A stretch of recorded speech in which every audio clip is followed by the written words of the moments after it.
2 anos se passaram e ainda não se sabe de quem foi a responsabilidade e quantas pessoas morreram no desabamento de 3 prédios no centro do Rio. Hoje o Acontece Especial de Verão vai falar dos desdobramentos dessa tragédia e também traz dicas culturais para você aproveitar sem gastar nenhum tostão. A nossa primeira reportagem é sobre o desabamento dos prédios na Rua 13 de Maio, que ainda deixa algumas questões sem respostas. Segundo os registros oficiais, 22 pessoas morreram no desabamento, mas esse número pode ser ainda maior, segundo a Polícia Civil. O Instituto Médico Legal guarda 9 amostras de material genético que não são compatíveis a nenhuma das vítimas, nem com parentes dos desaparecidos. Aqui neste local, na Avenida 13 de Maio, estavam os 3 prédios. O maior deles, o edifício Liberdade, tinha 20 andares. Os outros eram construções de 10 a 4 pavimentos. 2 anos depois da tragédia, o cenário permanece o mesmo aqui no centro da cidade. Antônio Molinaro é dentista e tinha um consultório no 4º andar, num dos edifícios que caíram. Ele tinha acabado de sair quando soube da notícia. Até hoje, Molinaro não se conforma com o ocorrido. Tudo isso aqui foram 2 tragédias. A primeira tragédia foi a queda do prédio. A segunda tragédia foi quando entrou Corpo de Bombeiro, Prefeitura, de maneira afobada, retirando os entulhos. Na época, autoridades da prefeitura disseram que uma obra sem autorização no 9º andar do edifício Liberdade seria uma das possíveis causas do desabamento. Hoje, Antônio preside a Associação das Vítimas da 13 de Maio e trava uma briga judicial para que as vítimas sejam indenizadas. A associação entrou na justiça contra as seguradoras, que várias empresas tinham seguros. A seguradora, a princípio, negaram, dizendo que a responsabilidade seria sobre o prédio que caiu sobre o outro, né? A responsabilidade da obra e não deles, porque o seguro era contra explosão, incêndio e desastres naturais, não queda de prédio. Entramos na justiça, a associação entrou na justiça, já teve algumas empresas que ganharam, porém as seguradoras recorreram. A Conlurb respondeu que a retirada dos escombros ocorreu por liberação da prefeitura e que o material está em um container na sede da empresa à disposição da justiça. Depois do desabamento no centro, a prefeitura instituiu a auto-vistoria, que obriga os condomínios a fazer por conta própria uma inspeção nos prédios com profissionais especializados. Mas poucos cumpriram a determinação da prefeitura e ainda há muitas dúvidas. Gilberto é síndico de um prédio na Tijuca e já realizou a auto-vistoria, que agora é obrigatória. O condomínio pagou R$ 2.400 pelo laudo, mas não foi fácil fechar esse preço. E a dificuldade era a disponibilidade das pessoas em realizarem a auto-vistoria. Primeiro, acho que a demanda é muito grande, então isso faz com que o preço fique muito alto. E essa foi a maior dificuldade que nós tivemos, assim, negociar um preço justo para a auto-vistoria. O edifício de Gilberto faz parte de uma pequena parcela de aproximadamente 2% dos prédios da cidade que já fizeram a auto-vistoria.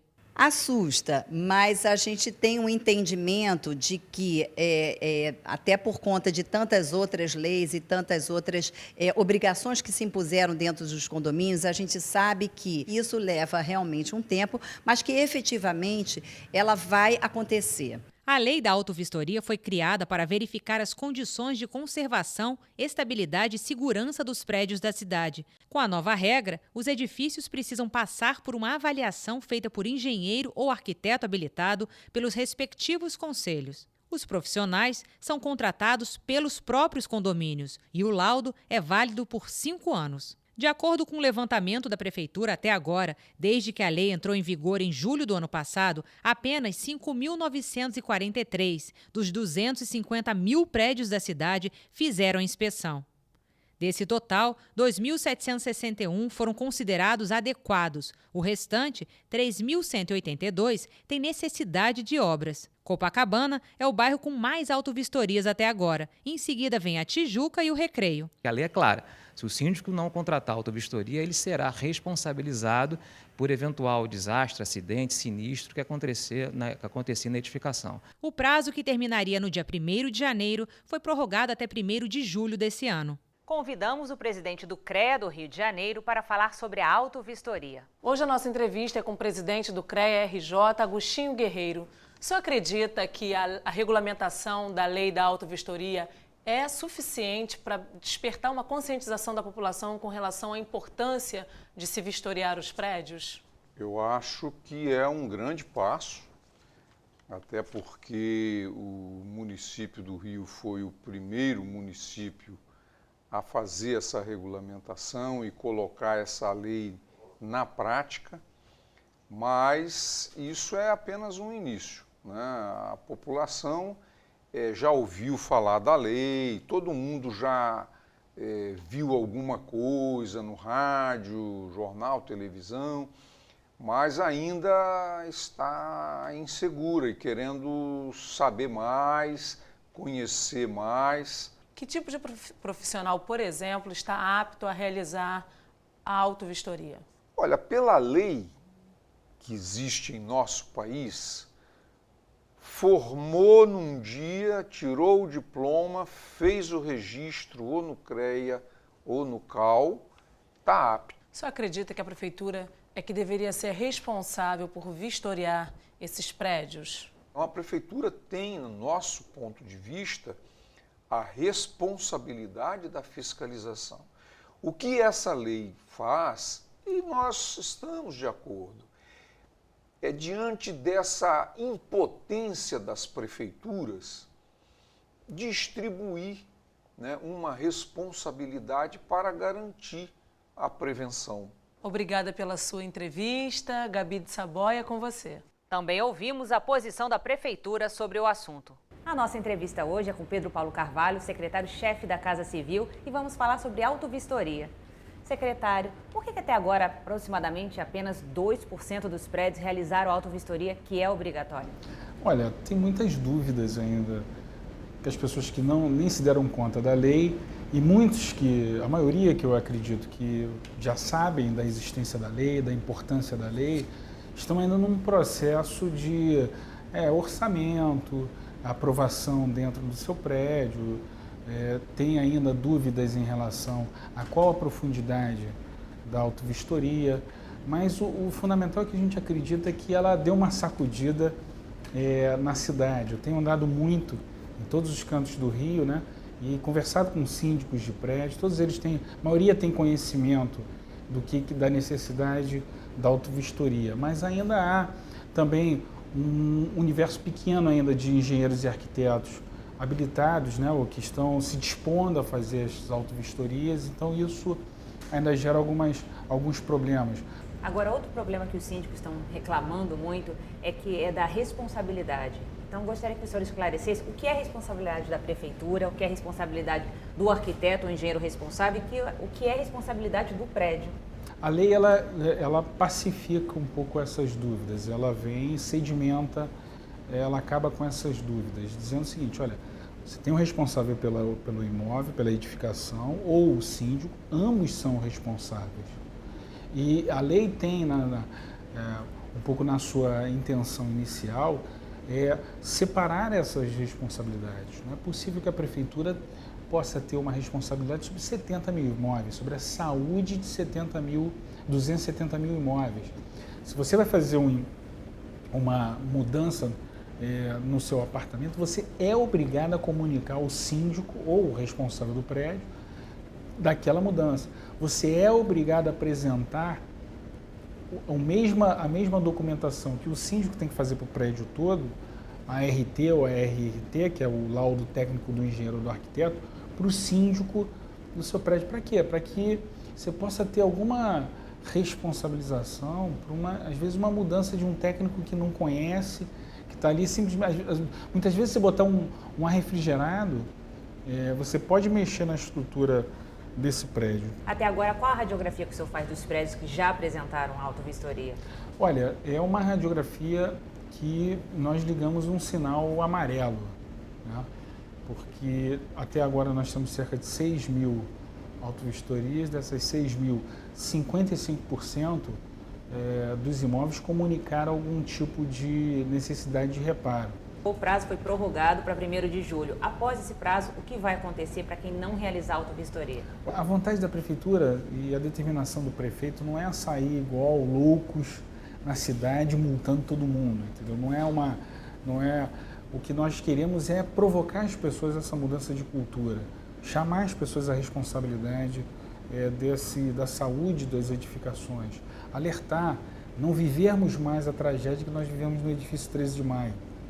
Então não é sair emitindo multa para arrecadar, é assim, as pessoas tomarem consciência. Então, nós estamos pensando em medidas como, por exemplo, criar algum tipo de, não diria dificuldade, mas uma exigência a mais, por exemplo, num alvará. Se um restaurante quer tirar um alvará para se instalar embaixo de um prédio, numa sobreloja ou no térreo de um prédio. Se aquele prédio não fez a auto-vistoria, eu não emito o alvará daquele comerciante. Muito obrigada, secretária, pela sua entrevista. Você já ouviu falar em ônibus anfíbio? Agora, cariocas e turistas têm uma nova opção para apreciar as belezas da nossa cidade, por terra e pelo mar. O ônibus anfíbio oferece um passeio terrestre pela orla e mergulha na Baía de Guanabara. Este transporte já é utilizado em cidades como Miami, Londres e Singapura. Aqui no Rio, ele é utilizado apenas para passeios turísticos. É um equipamento fabuloso, né? Pelo inusitado, pelo novo que está acontecendo e pelas partes por onde ele vai passar. Pelas áreas mais bonitas do Rio de Janeiro, pegando tanto os maciços, né, que a gente vê aqui do Pão de Açúcar, quanto a Baía de Guanabara. Com capacidade para 28 passageiros, o passeio dura cerca de 1h30. Começa na Urca, em frente à entrada do bondinho do Pão de Açúcar, e segue pelo aterro do Flamengo até a Marina da Glória. Neste ponto, ele mergulha na Baía de Guanabara.